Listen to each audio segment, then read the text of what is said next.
Okay, I'm going to talk today about your watercolor trees, and this one I've already started on. So you can see here that I have my tree with the branches, they stop at the circle, and I have all the grid lines through the background. The tree is going to stay white through the process until the very end when we go back and add pen detail to it. Inside the circle are only warm colors, reds, oranges, yellows, and then a little bit of red violet perhaps. The background behind the branch, or sorry, the trunk and behind the circle can be purples, blues, and greens. More purples towards the top like the sky, more greens towards the bottom like the grass, and then the blue kind of scattered throughout. So I've already started this one. I'm going to keep on adding to that. Next thing you're going to need, and this is something that you're going to share with your partner, which is a water well. And inside the water well, you can see this ridge right here is dry. It's going to separate it into two water sections. The one with all these little lines, that's going to be the dirty water side to clean your brush, and the other side is going to be the clean water section, the one next to these dots here. As this gets dirty, too dirty, then you can go and dump and refill with fresh, clean water. And you will share this with the person you sit next to. I'm going to keep it really close so you can see everything on the camera, but this will be kind of in the middle between two people. You will also be sharing your paint set. So looks like this. You're going to have this to share with the person you sit next to. And then the things you get on your own are going to be a paper towel. I'm going to slide this under here to dry your brush whenever you change colors and get new fresh water. And your paintbrush. That is, of course, something that you don't have to share. You're going to get your own paintbrush. Now, my space is really cramped, so you can see everything on the video together. In fact, when I work right-handed, I'm kind of working and bumping into stuff. But you'll be a little bit more spread out on your big tabletops. So, I am going to continue painting, get fresh water, and start by activating a tablet. So, I could go through and look at all my color options here, and I can work either inside or behind the tree, and I'm going to go with the background to start out with. So the brush is wet, and I just kind of wiggle the brush across the tablet and get a little bit more water, add to it, and notice I'm not just going to put my brush down and wiggle back and forth. I'm kind of moving the side of the bristles back and forth to get that wet and activated. And I'm going to work in my background. I could do with this one, I could actually just squeeze in this tiny little spot here. So just the tip of the bristles are going to hit onto the paper when I'm working in a small space. And I'm going to glide along my lines. I can rotate my paper too, because I would rather pull out and away from a corner than brush into it. So all the way up to the circle pencil line and all the way up to the square in the corner here. Then I'm going to wash my brush. And you should hear this clicking noise. I'm going to dry my brush and get fresh, clean water. Now, when I go and choose another box, I cannot work in the box right next to what I did here. With this being wet and this being wet, they'll bleed together, and so I need to skip around to different parts of my project. And I also need to be careful that if I go and paint something up here, I'm not dragging my hand through that wet square. I'm going to work actually into this one to show how I get around those branches and keep going. So this is going to be inside the circle, so it's got to be a red, orange, or yellow color. I've already used yellow right here, so I need to use something different.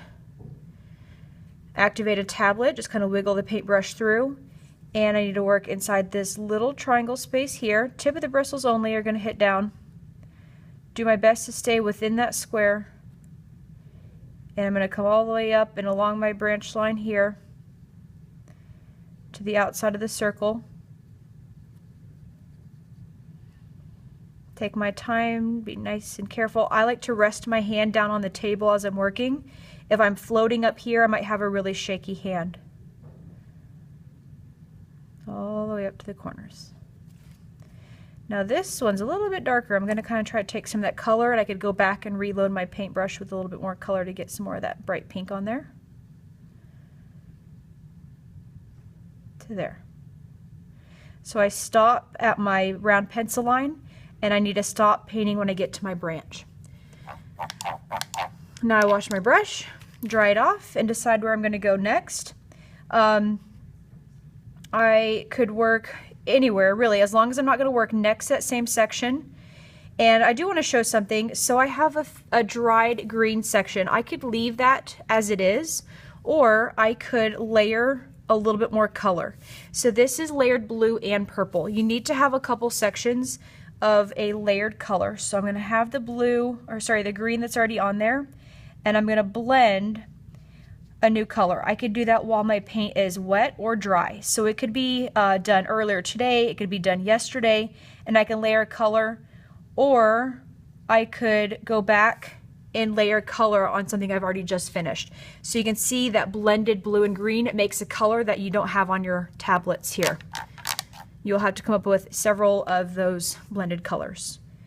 So I'm gonna just keep on going. Oh, I just realized I forgot something. So right in here, when you look at your square, you need to be really careful that you do not miss a spot. I believe that was this pink right here. And I forgot to color in this other little background behind my tree branch when I was painting in that pink. And you could, while you have a tablet activated, so after I finish one here, I could skip over to another section, maybe all the way up here to this one, and paint in with the same color. There's not enough colors for every square to be its own unique color, so you will need to repeat colors around. You can make them look different though by layering those colors.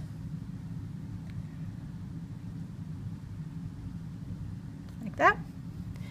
I will wash my brush, dry it off, and get fresh water. Now when you're painting in a square, I'm just going to do this nice big open square here. So activate my tablet.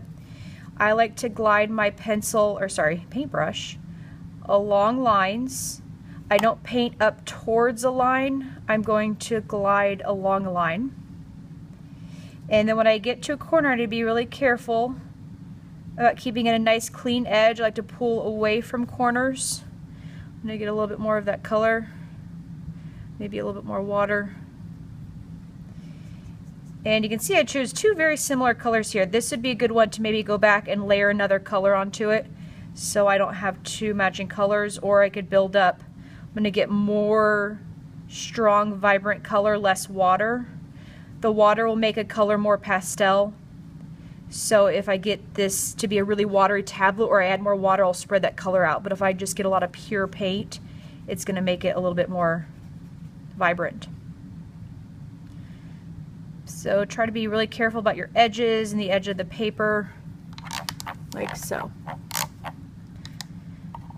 So I'm just going to keep on going around. Again, only blues and purples up towards the top, and the bottom 3 or 4 boxes are all going to be greens and blues.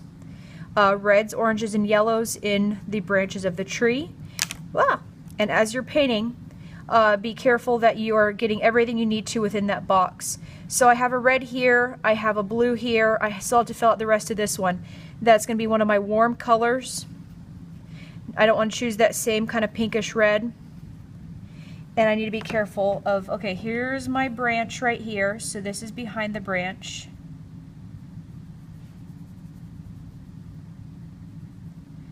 And all the way up to that blue, and then here's going to be behind the branch also. So within that 1 by 1 inch square, it's branch, it's warm color, there's more branch, warm color, more branch, and that's just the background. You're not going to have any branches through your cool colors in the background. So that's all it takes. Once everything is all painted, I'm going to show you what some of the patterns could look like on top. Now I did this one differently. This is not watercolor.